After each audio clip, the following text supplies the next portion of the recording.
Yo, j'espère que ça va. Aujourd'hui, petit épisode un peu à l'ancienne, enfin à l'ancienne, c'est-à-dire qu'il va pas partir dans tous les sens, du moins je ne le prévois pas, pour parler d'un manga qui est sorti récemment mais qui est passé complètement inaperçu, et c'est fort dommage parce que c'est un très très bon manga. Vous voyez que c'est Blank Space, d'une autrice qui s'appelle Kon Kumakura. C'est sa première série, elle avait sorti quelques histoires courtes avant. Ronnie vient de sauter de la table, ça vibre, vous connaissez le truc. Elle avait publié quelques histoires courtes avant, mais c'est sa première série, qui a été pas mal remarquée au Japon, pas du tout en France. Au Japon, il y a même une adaptation en film là qui se prépare. Ça correspond bien d'ailleurs à un film, ça peut faire un chouette film, je pense. Et voilà, et donc j'avais envie d'en parler parce que moi, ça a été vraiment un de mes gros coups de cœur ces derniers mois. Ça m'a été conseillé par un pote libraire qui sait que je lis du manga, qui lui n'en lit pas plus que ça en plus, mais il était tombé un peu là-dessus dans sa librairie. Et il m'avait dit, ah, tu devrais essayer, ça devrait te plaire. Et effectivement, ça m'a beaucoup plu. C'est édité en France par Saka, qui est une collection de Casterman. Donc on peut dire que c'est édité par Casterman en réalité. Casterman, qui est un éditeur dont on a déjà parlé plusieurs fois, et qui, je vérifiais, j'ai eu soudain un doute, est-ce que c'était vraiment Casterman? Mais oui, oui, c'est Casterman. Casterman, éditeur de manga, enfin éditeur de plein de trucs, de BD de manière générale, notamment de Tintin, dont on a déjà parlé plusieurs fois, et souvent pour des trucs très cool. C'était eux qui avaient édité notamment Area 51, qui est ici. C'est bien, je suis juste devant l'étagère là. J'ai changé la table de place parce que pour cause de soleil, comme vous le voyez. Si la table était à la même place que d'habitude, on verrait rien. Donc là c'est cool, je peux vous montrer direct. Peut-être que je devrais faire toutes les vidéos là. Area 51 que j'avais surkiffé, vraiment un de mes mangas favoris de ces dernières années, mais même peut-être un de mes mangas favoris tout court en fait quoi. Et, euh, et d'autres trucs, je sais plus de quoi on avait parlé chez Casterman, j'ai l'impression qu'on avait fait d'autres trucs. C'est pas grave, vous irez regarder les archives de la chaîne. Mais en tout cas, ouais, c'est un éditeur de manga qui se fait discret. On parle rarement de Casterman en tant qu'éditeur de manga, et pourtant, j'ai l'impression qu'ils sortent quand même des trucs plutôt sympas. Et c'est tout à fait le cas de ce Blank Space, qui est sorti ces derniers mois. Là, le troisième tome est vraiment sorti genre la semaine dernière ou il y a 2 semaines. Et le manga date de 2020 au Japon. On va vérifier ça, mais je vais vérifier juste avant. 2021, voilà, j'avais tort, comme quoi c'est bien de revérifier. 2021 au Japon, 2023 en France, 23-24. Donc c'est assez récent, et vraiment, ouais, je suis troublé à quel point ça n'en a pas du tout parlé en France, alors que quand on traîne un peu sur le Twitter manga français, tout ça, ça va chercher, c'est le grand jeu des influenceurs manga, d'aller chercher les trucs les plus inconnus et d'en faire des chefs-d'œuvre, même si personne n'en a jamais entendu parler. Et là, Blank Space, personne n'y allait, quoi. De quoi ça parle Blank Space et pourquoi c'est cool? Ça parle de ces deux filles que vous voyez en couverture, qui sont Shoko ici et Tsui ici. Et remarquez que pour une fois, je connais les noms des persos, ça m'est revenu naturellement, je suis fier. Qui sont deux lycéennes. En fait, l'héroïne, ça va plutôt être Shoko, elle, qui est très attachante, qui a un perso très bien écrit, assez rigolo. C'est un peu, elle a quelque chose d'un peu conne en fait, Shoko, mais de conne sympa quoi. Mais elle est très tête brûlée, elle réfléchit pas beaucoup, très mauvaise à l'école, très paresseuse. Elle a pas envie de se faire chier dans la vie, Shoko. Mais en même temps, c'est pas une rebelle non plus, si vous voulez. C'est juste, wow, elle s'en fout quoi. Au début du manga, elle est un peu reloutée parce qu'elle vient de se prendre un râteau avec un mec. Elle rentre chez elle, c'est la pluie, comme vous voyez. Elle s'abrite sous son sac, elle en a marre. La vie c'est nul. Et elle va tomber sur une fille de son lycée, Tsui, qui, comme vous le voyez sur ces images, c'est la rencontre, est capable de matérialiser des objets avec la pensée. Là, elle a matérialisé un parapluie, mais qui n'existe pas. Vous voyez qu'elle ne tient pas de parapluie, mais elle est protégée de la pluie. Les objets existent réellement. Tout de suite, le manga nous rassure sur ce point. C'est pas une espèce de vue de l'esprit de Sui, elle ment pas, elle se raconte pas des histoires, les objets ont une existence physique que Shoko peut sentir, elle peut poser la main sur les objets, elle les sent sous ses doigts, mais ils sont totalement invisibles. Et donc Tsui a ce pouvoir, on sait pas d'où ça vient, et les deux filles vont un peu expérimenter autour de ce pouvoir. Tsui, elle est très différente de Shoko. Donc Shoko, je vous dis, c'est vraiment la tête brûlée qui se pose pas de questions. Tsui, elle est beaucoup plus discrète. Elle se fait harceler au niveau scolaire au lycée. Et elle est discrète. Elle a pas envie de gêner. Elle est solitaire. Et les deux filles vont se rapprocher. Il y a vraiment un gros côté histoire d'amitié, surtout dans le premier tome. On voit comment une amitié se crée. Il y a une très belle page, mais qui doit être dans le coin. Voilà, celle-là, j'ai trouvé très très belle, où on les voit parce qu'en fait elles sont pas dans la même classe, et elles prennent pour rituel de manger sur le même banc à l'extérieur. Et là, vous voyez, de case en case, on les voit manger sur le banc en discutant, et à chaque fois, on comprend que les saisons passent, que le temps change, que c'est pas les mêmes jours, quoi. Et c'est une très belle page, je trouve, pour montrer la création de l'amitié. Elle m'a touché cette page, alors qu'il y a rien dans les dialogues de spécialement touchant, mais c'est vraiment la composition. Et de manière générale, vous le verrez, Kon Kumakura est très très forte en composition, je trouve, en composition de pages, de cases. Et on va voir ça petit à petit.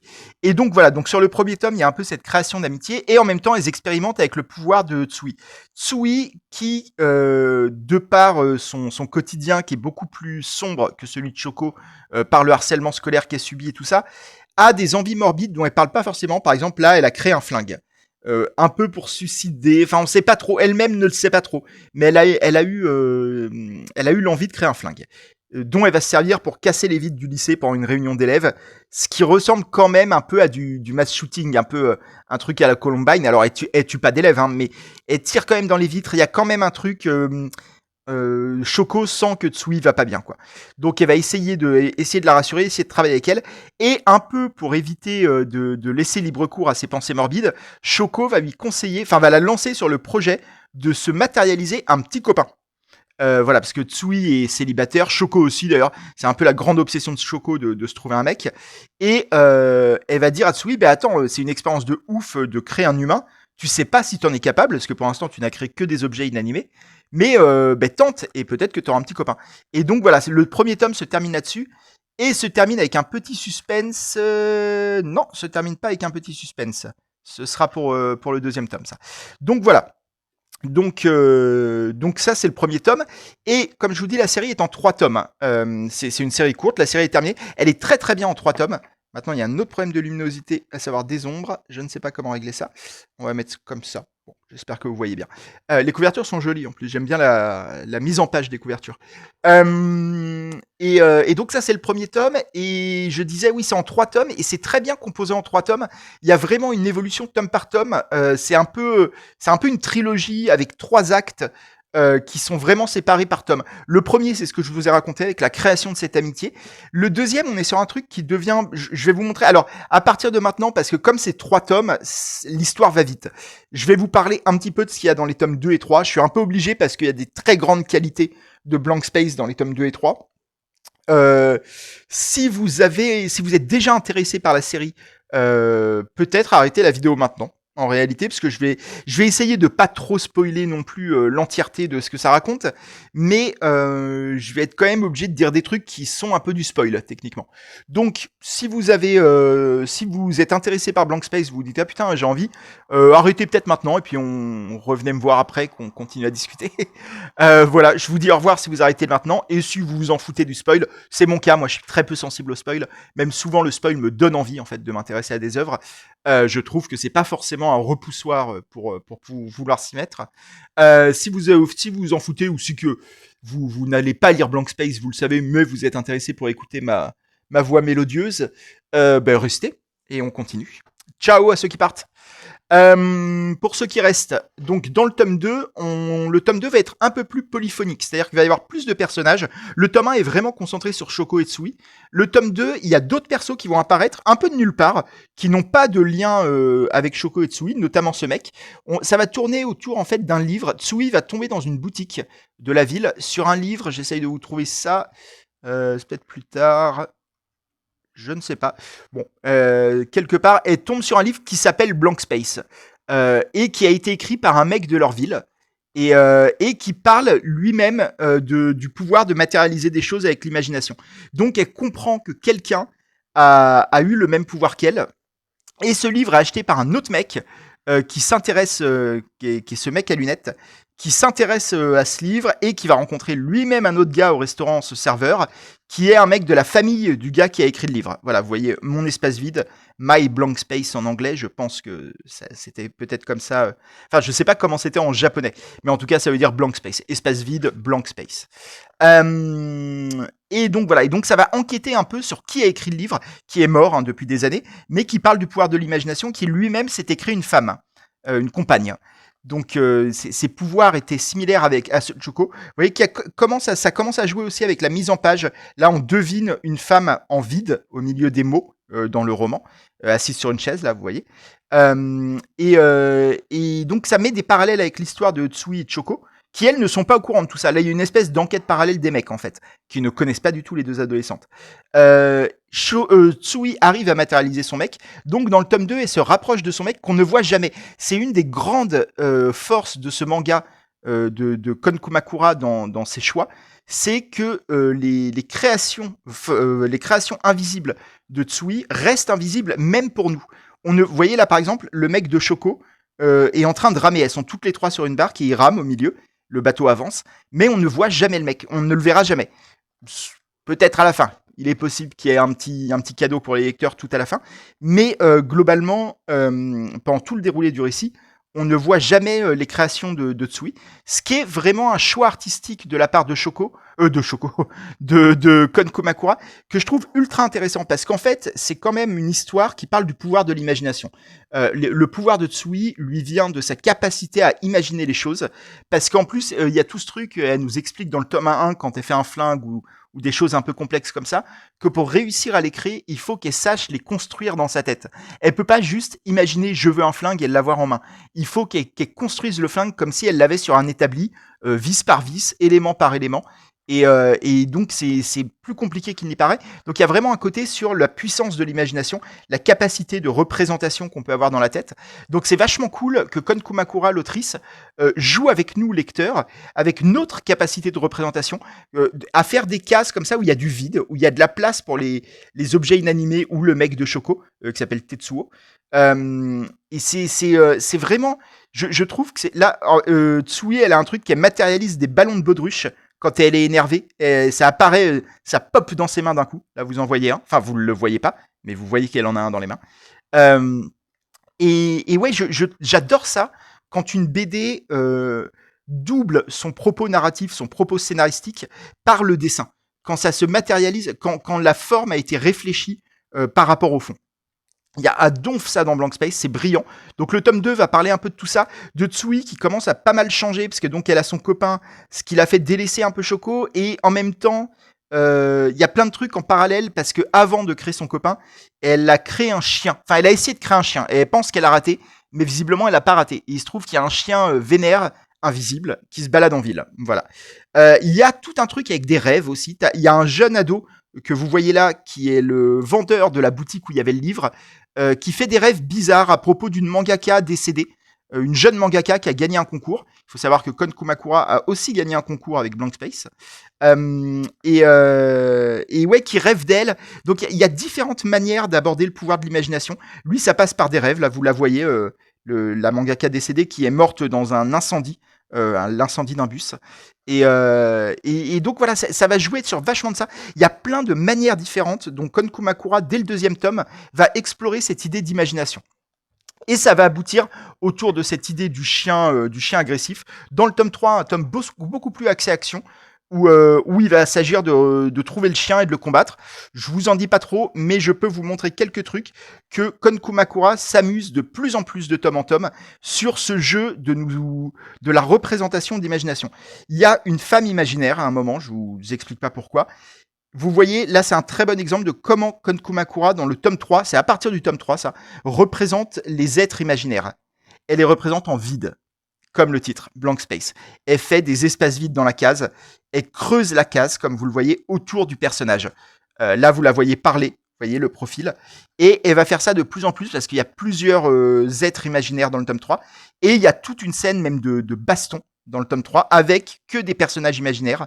Là, vous voyez, c'est une scène d'action énorme, là, ce qui est en train de se passer, et on ne voit rien, parce que c'est entre personnages invisibles, qui sont au mieux dessinés comme ça, en creux, et donc c'est à nous, lecteurs, à notre imagination, de remplir le creux, de remplir le vide, comme nous invite à le faire ce manga, en nous parlant de l'imagination, de comment utiliser son imagination.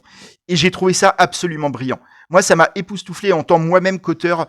Je me suis dit, ouais, elle a mis le doigt sur un truc là qui est magique. C'est ce manga, ce trio de mangas, parce qu'ils sont vraiment, comme je vous les ai un peu décrits, les 3 tomes sont vraiment très différents les uns des autres, même si c'est la même histoire, mais il y a une vraie évolution, c'est vachement bien structuré en 3 tomes, ça aurait été moins bien en un seul tome, d'une certaine façon. C'est fait pour être lu en 3 fois.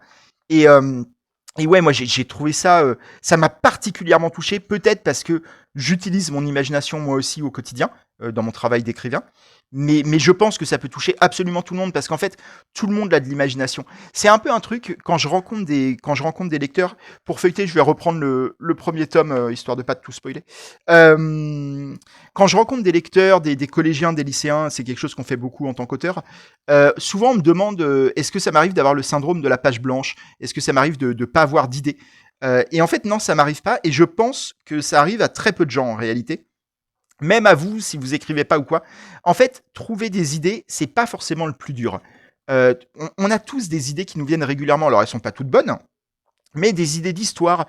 On se dit, ah, ce serait marrant une histoire où 2 personnages auraient telle relation et se rencontreraient à tel moment. Et il leur arriverait ceci, cela. Ça ferait une bonne histoire. Mais la difficulté, je trouve que c'est pas ça. Vraiment, des idées, on en a tous.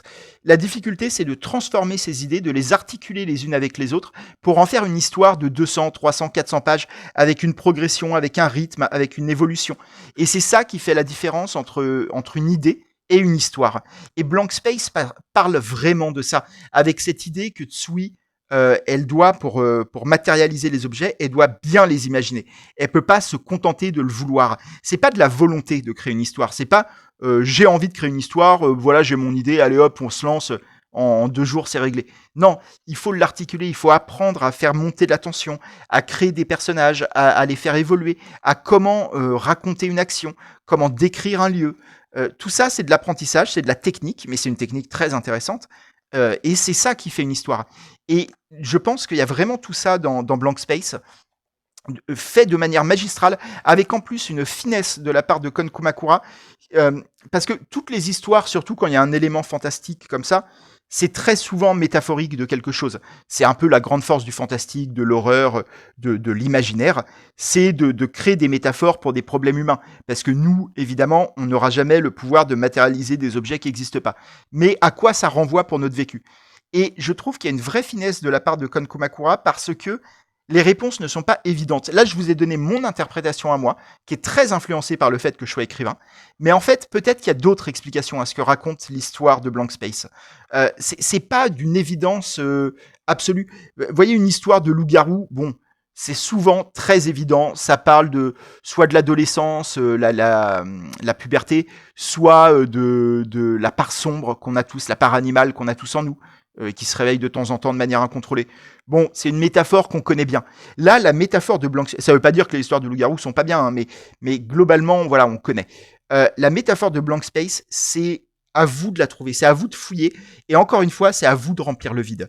C'est à vous de mettre ce que vous avez en vous dans l'espace que l'histoire laisse au lecteur, que l'histoire de Kon Komakura laisse au lecteur. C'est un manga, une trilogie qui m'a beaucoup touché, que j'ai adoré. Euh, J'espère que j'en ai bien parlé. J'ai pas trop parlé du dessin. J'ai parlé du cadrage, du découpage et des parties pris graphiques de Kon Komakura qui sont extrêmement importants. J'ai pas parlé du style graphique qui a un petit côté old school. Ça fait un peu manga des années 70-80. C'est pas désagréable. Moi, c'est pas mon école favorite du manga, mais là, le temps d'une trilogie comme ça, j'ai bien aimé et ça donne beaucoup de sympathie à Shoko notamment, qui est adorable. Shoko, on a envie que ce soit notre pote, quoi. Elle est rigolote, elle est vraiment. Il y a un côté, elle en a rien à foutre, Choco. Elle s'étonne de rien. C'est vraiment, elle est trop cool. Tsui est plus dark, c'est un perso plus en souffrance, mais Choco, ouais, c'est ma gigapote, quoi. Et le trait correspond bien à ça. Mais vous voyez, il y a des trucs, même dans les sourcils, par exemple, qui font vraiment manga début années 80, fin 70. C'est assez étonnant de voir ça de nos jours, mais c'est le style de Kon Kumakura, il est chouette. Mais voilà, pour le reste, je vous ai déjà un peu dit ce que j'avais à dire. J'espère que ça vous a intéressé, et j'espère que ça vous a donné envie, parce que vraiment, c'est un très beau manga, moi, que j'ai adoré. Les couvertures sont très belles aussi, comme je disais, je les aime beaucoup. Euh, j'ai envie que ce manga, alors, je pense qu'il n'aura pas du succès, parce que ça y est, il est sorti, il est terminé.